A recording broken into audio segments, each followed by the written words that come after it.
નમસ્તે મિત્રો, આના આગળના વિડીયોમાં ધોરણ 12ના પ્રથમ સેમના પ્રથમ ચેપ્ટર ઘન અવસ્થામાં આપણે ઘન પદાર્થોના બે પ્રકારોની વાત કરી. એક સ્ફટિકમય ઘન પદાર્થ અને અસ્ફટિકમય ઘન પદાર્થ. એમાં આજે આપણે આ વિડીયોમાં સ્ફટિકમય ઘન પદાર્થનું વર્ગીકરણની વાત કરીશું.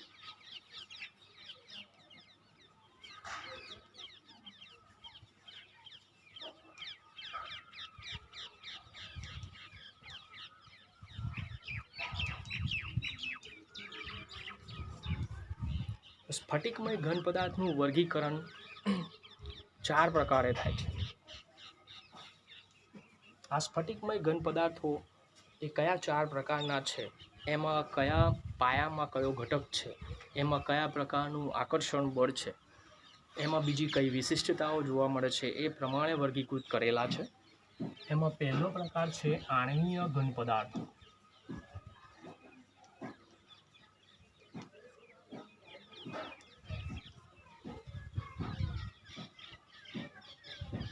પહેલો પ્રકાર છે આણ્વીય ઘન પદાર્થ. તો અહીં આગળ પાયાનો ઘટક તરીકે અણુ હશે. બીજો છે આયનીય ઘન પદાર્થ.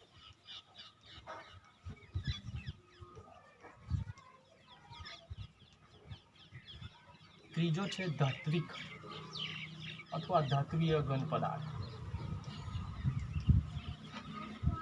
અને ચોથું છે સહસંયોજક ઘન પદાર્થ. તો આ ચાર પ્રકારમાં એને વર્ગીકૃત કરેલા છે સ્ફટિકમય ઘન પદાર્થોને. એમાં પ્રથમ વાત કરીએ આયનીય ઘન પદાર્થ. તો આયનીય ઘન પદાર્થના પાછા ત્રણ પ્રકાર છે. એક છે અધ્રુવીય આણ્વીય ઘન પદાર્થો, બીજો છે ધ્રુવીય આણ્વીય ઘન પદાર્થો, અને ત્રીજો છે હાઇડ્રોજન બંધ ધરાવતા આણ્વીય ઘન પદાર્થો. આપણે વન બાય વન એના વિશે ચર્ચા કરીએ. આણ્વીય ઘન પદાર્થ, અહીંયા આપણે શું જોઈશું, કયા કયા પોઈન્ટ જોઈશું?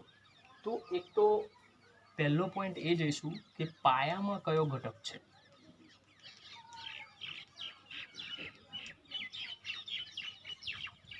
કયું બળ લાગે છે જેથી એ ઘન બનેલો છે.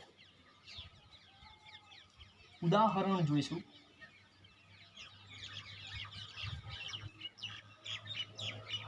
તેની ભૌતિક સ્થિતિ જોઈશું કે સખત છે, પોચો છે, એની વાત કરીશું. ગલનબિંદુની વાત કરીશું. આટલી વસ્તુની વાત કરીશું દરેક પદાર્થમાં. એમાં પહેલું છે આણ્વીય ઘન પદાર્થો.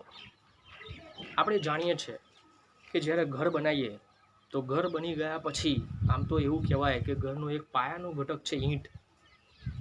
જેમ આપણે વિજ્ઞાનમાં કહીએ છીએ આપણા શરીરનો પાયાનો ઘટક, રચનાત્મક પાયાનો ઘટક, એકમ ઘટક કોષ છે, એમ અહીંયા ઘન પદાર્થ છે. અહીં ઘન પદાર્થમાં એમાંય પાછા આણ્વીય ઘન પદાર્થમાં પાયાનો ઘટક એના નામ પ્રમાણે અણુ છે. આણ્વીય એટલે અણુ એના પાયાના ઘટક તરીકે હશે. એ અણુ જુદી જુદી રીતે અહીંયા આગળ જુદા જુદા પ્રકારે ધ્રુવીય, અધ્રુવીય, હાઇડ્રોજન બંધ ધરાવતા એમ ત્રણ પ્રકારના ઘન પદાર્થો બનાવે છે. એમાં પહેલી વાત કરીએ અધ્રુવીય ઘન પદાર્થો. અધ્રુવીય ઘન પદાર્થોમાં પાયાના ઘટક તરીકે અણુ જ છે, કારણ કે એ આણ્વીય ઘન પદાર્થનો પ્રકાર છે.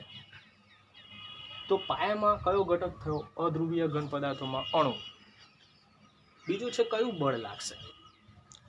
તો અધ્રુવીય એટલે એવા અણુઓ કે જે પરમાણુથી બનેલા છે, એ પરમાણુઓ ધ્રુવીય હશે નહીં, એના પર કોઈ ચાર્જ વીજભાર હશે નહીં. તો મોટા ભાગના સમાન પ્રકારના જે પરમાણુઓ જોડાઈને જે અણુ બનાવે છે એ અધ્રુવીય આણ્વીય ઘનમાં સમાવેશ થશે.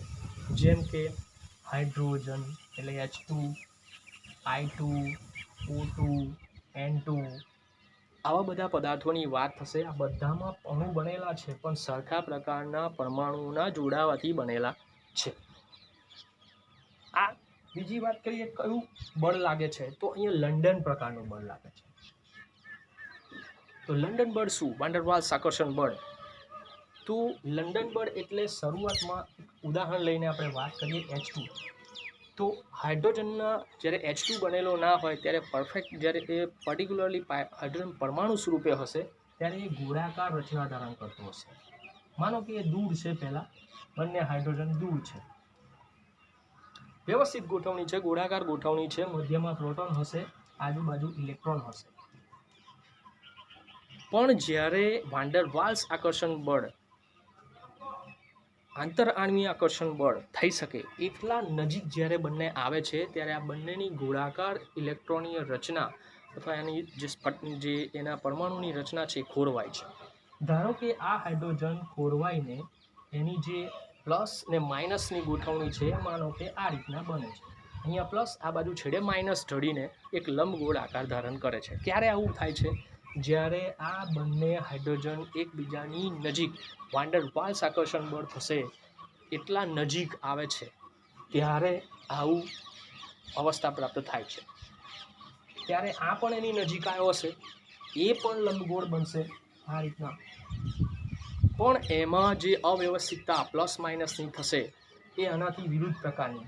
આ બાજુ જે માઇનસ છે તો આ બાજુ હશે પ્લસ અને આ બાજુ હશે માઇનસ. તો આ પ્રકારનું નજીક આવવાથી જે બળ ઉત્પન્ન થયું એને કહેવાય છે લંડન બળ. તો અહીંયા આ પ્રકારના પરમાણુ અણુઓ છે એ લંડન બળથી જોડાયેલા હશે. ઉદાહરણ પણ સાથે થઈ ગયા છે. ભૌતિક સ્થિતિની વાત કરીએ તો એ સખત છે. સખત એટલે એટલા બધા સખત નહીં, આમ તો મૃદુ કહેવાય, એટલે સહેલેથી એને તોડી શકાશે. એમાં કોઈ એટલું સખત બળ બનાવેલું જોડાયેલા નથી, એટલા સખત બળથી જોડાયેલા નથી કે સહેલેથી ના તૂટે, તૂટી જશે. મૃદુ છે, પોચા છે. તો જેટલા પોચા છે, સખત ઓછા છે, એટલે ગલનબિંદુ પણ કેવા હશે? નીચા હશે.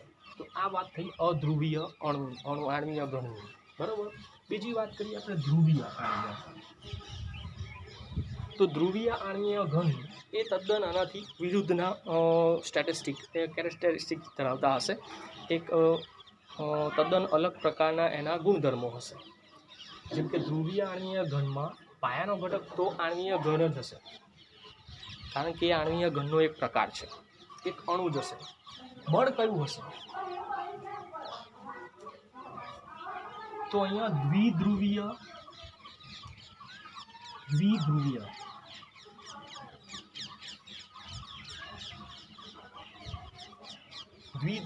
દ્વિધ્રુવીય પ્રકારનું આકર્ષણ બળ હશે. એ લંડન બળ કરતાં વધારે મજબૂત હશે. એટલે જો એની ભૌતિક સ્થિતિની વાત કરીએ તો મૃદુ તો છે, પણ ગલનબિંદુ એના ઉપર કરતાં, એટલે કે અધ્રુવીય આણ્વીય ઘન કરતાં એના ગલનબિંદુ ઊંચા હશે. એ સહેલાઈથી બે સમજી શકાય છે. પણ આ સમજવું છે દ્વિધ્રુવીય આકર્ષણ બળ એટલે શું. તો હમણાં આપણે હાઇડ્રોજનની વાત કરી, એમાં શરૂઆતમાં ગોળાકાર પરમાણુઓ હતા. અહીંયા પણ ગોળાકાર નહીં હોય, અહીંયા પહેલેથી જ લંબગોળ આકારના, એટલે કે એની જે ગોળાકાર રચના હશે એ પહેલેથી જ ખોરવાયેલી હશે. કારણ કે ધ્રુવીય છે એટલે એક પ્લસ હશે, એક માઇનસ હશે. માનો કે હું HClની વાત કરું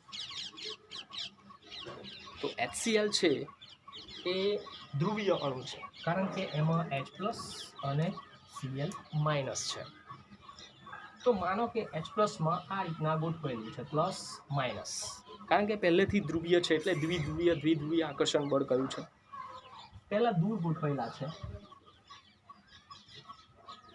એ માનો કે સેમ આના રીતના પ્લસ માઇનસ ગોઠવાયેલા છે. પણ જ્યારે એ વાન ડર વાલ્સ આકર્ષણ બળ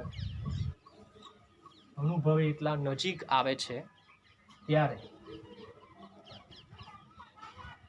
આ બંનેમાં જે પ્લસ માઇનસ છે, વિરોધનો ચાર્જના છેડા તરફ એ જોડાશે. માઇનસ છે તો અહીં પ્લસ અને માઇનસ તરફ એ ગોઠવાઈ જશે. તો આ પ્રકારનું જે બળ લાગ્યું પહેલેથી જ ધ્રુવીય અણુઓ હોવાથી અને દ્વિધ્રુવીય આકર્ષણ બળ કહેવાય છે.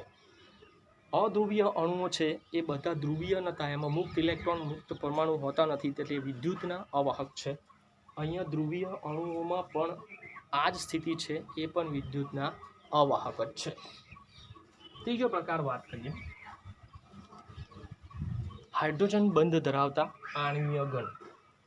અહીંયા એક લાસ્ટમાં આપણે ચર્ચા કરી એ વસ્તુ ઉમેરી દઈએ, વિદ્યુત વાહકતા. તો અહીંયા ત્રીજા હાઇડ્રોજન બંધ ધરાવતા આણ્વીય ઘનની વાત કરીએ તો એમાં પાયાનો ઘટક કોણ હશે? નામ પ્રમાણે અણુ જ હશે. કયું બળ હશે? તો નામ છે હાઇડ્રોજન બંધ. તો અહીંયા હાઇડ્રોજન બંધ પ્રકારનું એક આકર્ષણ બળ હશે. હાઇડ્રોજન બંધ દ્વારા એ જોડાયેલા હશે. ઉદાહરણમાં દાખલા તરીકે H2O ની વાત કરીએ, પણ H2O અહીં ઘન પદાર્થોની વાત કરી રહ્યા છે એટલે H2O બરફ સ્વરૂપેની વાત કરીશું. બરફમાં જે પાણીના અણુઓ છે આ રીતના ગોઠવાયેલા હોય. પાણીનો અણુ એ ધ્રુવીય ખરો પણ સાથે હાઇડ્રોજન બંધ ધરાવતો ખરો પણ એ કોણીય છે. એટલે માઇનસ પ્લસ એટલે ઓક્સિજન ઉપર -2 ચાર્જ છે અને અહીંયા +1 ચાર્જ છે. એટલે કે ઓક્સિજન પર 2 ઇલેક્ટ્રોન યુગ્મ વધારાના છે જે હજુ બંધ બનાવી શકે તેમ છે. એટલે પાણીના અણુ ઉલટા ગોઠવાય છે એના બંધારણમાં આ રીતે. એમ આગળ બીજા અણુઓ જોડાતા જ જશે આ રીતે. તો અહીંયા હાઇડ્રોજન બંધ ક્યાં બને છે? તો આ ઇલેક્ટ્રોન આ હાઇડ્રોજન સાથે બંધ બનાવે છે. એમ આ ઇલેક્ટ્રોન બીજા કોઈ હાઇડ્રોજન સાથે બંધ બન્યો હશે આગળ. આ પણ ઇલેક્ટ્રોન આ હાઇડ્રોજન બંધ સાથે બંધ બનાવે છે. આ પણ ઇલેક્ટ્રોન આ હાઇડ્રોજન સાથે અહીંયા આ રીતના બંધ બનતા જશે. તો અહીંયા જે આ ડોટથી બતાવ્યું છે એ છે હાઇડ્રોજન બંધ. તો અહીંયા આ પ્રકારના બંધમાં હાઇડ્રોજન બંધ દ્વારા આકર્ષણ બળથી જોડાયેલા હોવાથી આવા આણ્વીય ઘનને હાઇડ્રોજન બંધ પ્રકારના આણ્વીય ઘન કહેવાય, જેમાં પરમાણુઓ સ્વરૂપે હાઇડ્રોજન, ઓક્સિજન, નાઇટ્રોજન, F આવા બધા પરમાણુઓ જોડાઈ શકે છે. જેમ કે એમોનિયા. તો એમોનિયામાં પણ આવા હાઇડ્રોજન બંધ જોવા મળે છે કારણ કે નાઇટ્રોજન પર વધારાના ઇલેક્ટ્રોન યુગ્મ છે. તો આ થયા હાઇડ્રોજન બંધ પ્રકારના આણ્વીય ઘન. એમાં ઉદાહરણ જો ભૌતિક સ્થિતિની વાત કરીએ તો આ ધ્રુવીય અને અધ્રુવીય આણ્વીય ઘન કરતાં થોડાક સખત છે, મૃદુ છે પણ એમના કરતાં સખત છે. એમનાથી સખત એટલા માટે છે કારણ કે હાઇડ્રોજન બંધ બને છે. હાઇડ્રોજન બંધને કારણે એને તોડવા મુશ્કેલ છે એટલે થોડા સખત છે. એટલે એનું ગલનબિંદુ પણ ધ્રુવીય અને અધ્રુવીય આણ્વીય કરતાં કેવું હશે? વધારે હશે. વિદ્યુત વાહકતાની વાત કરીએ તો આ પણ વિદ્યુતના અવાહક છે. પ્રશ્ન થાય H2O એ પાણી તો વિદ્યુતનું વાહક છે, પણ આપણે એવું ભણ્યા છે કે અશુદ્ધ પાણી હોય, નિસંદિત પાણી સિવાયનું કોઈ પણ પાણી હોય તો એ વિદ્યુતનું સુવાહક છે. પણ અહીંયા આપણે વાત કરી રહ્યા છે ઘન પદાર્થો. એટલે અહીં બરફ છે, એવી સ્થિતિએ રાખેલો બરફ કે જેમાં એક પણ બિંદુ પાણીનું બનતું નથી, એક પણ બૂંદ પાણીનું બનતું નથી, એટલે મુક્ત ઇલેક્ટ્રોન મળતા નથી. એટલે અહીંયા વિદ્યુતનો એ પણ અવાહક છે. બીજો પ્રકાર આપણે વાત કરીશું આયનીય ઘન પદાર્થ. અત્યારે આપણે 3 પ્રકારની વાત કરી કે આણ્વીય ઘન પદાર્થોની થઈ. હવે છે આયનીય ઘન પદાર્થની વાત કરીએ. તો અહીંયા પાયાનો ઘટક કયો હશે? નામ પરથી આયનો હશે. બરાબર. આયનો એ અહીંયા આગળ ધ્રુવીય ઘન પદાર્થ હતા, ત્યાં આગળ દ્વિધ્રુવીય ખરું, પણ સાથે અહીંયા કુલંબિક આકર્ષણ બળ પણ કહી શકાય કારણ કે ત્યાં ચાર્જ છે. અહીંયા પણ સેમ વસ્તુ જોવા મળશે. અહીંયા દ્વિધ્રુવીય આકર્ષણ બળ તો ખરું જ, પણ અહીંયા કુલંબિક આકર્ષણ બળ જોવા મળશે.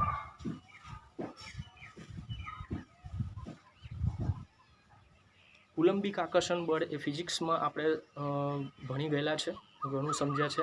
જ્યારે 2 ઘન પદાર્થો અમુક વીજભાર લઈને નજીક આવે ત્યારે એ 2 ઘન પદાર્થો વચ્ચે લાગતું કુલંબિક આકર્ષણ બળ એક ઘન પદાર્થનું Q1 હોય, બીજા ઘન પદાર્થનું Q2 હોય, તો એના વચ્ચેના ગુણાકારના સમપ્રમાણમાં અને તેમની વચ્ચેના અંતરના વ્યસ્ત પ્રમાણમાં હોય છે. તો આ કુલંબિક આકર્ષણ બળની એક સિમ્પલ વસ્તુ વાત કરી. ફિઝિક્સમાં તમે વધારે ડિટેલમાં ભણશો તો આ પ્રકારના કુલંબિક આકર્ષણ બળથી આયનીય ઘન પદાર્થ એ આકર્ષાયેલા હોય, જોડાયેલા હોય છે. ઉદાહરણની વાત કરીએ આયનીય ઘન પદાર્થ, તો જેમાં આયનો હોય એ બધા જ, જેવા કે NaClની વાત કરીએ, એ આયનીય ઘન પદાર્થ છે કારણ કે આમાં Na+ અને Cl- એમ 2 આયનો જોડાયેલા હોય છે. આ ઉપરાંત ઘણા બીજા પણ આયનીય ઘન પદાર્થો છે, જેમ કે MgO, ZnS, આ બધા એના ઉદાહરણો છે. ભૌતિક સ્થિતિની વાત કરીએ તો એ સખત છે. કોનાથી સખત? તો આણ્વીય ઘન પદાર્થોથી સખત છે, બાકીના 2 પદાર્થોથી નહીં. એટલે તેનું ગલનબિંદુ પણ ઉપરના જે આણ્વીય ઘન પદાર્થો કરતાં થોડુંક વધારે હશે. વિદ્યુતની વાહકતાની વાત કરીએ તો આયનીય ઘન પદાર્થો એ વિદ્યુતના અવાહક છે. NaCl NaCl ઘન અવસ્થા હોય કે પીગળિત અવસ્થા હોય, બંનેમાં અલગ અલગ વિદ્યુત વાહકતા જોવા મળે છે એની.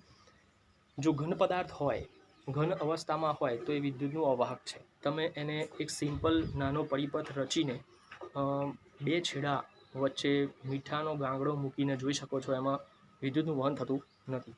પણ આ NaClને જો પાણીમાં ઓગાળવામાં આવે અને એનું મીઠાનું દ્રવણ બનાવવામાં આવે તો એમાં વિદ્યુતનું વહન થાય છે, કારણ કે એમાં Na+ અને Cl- બે આયનો મુક્ત થાય છે.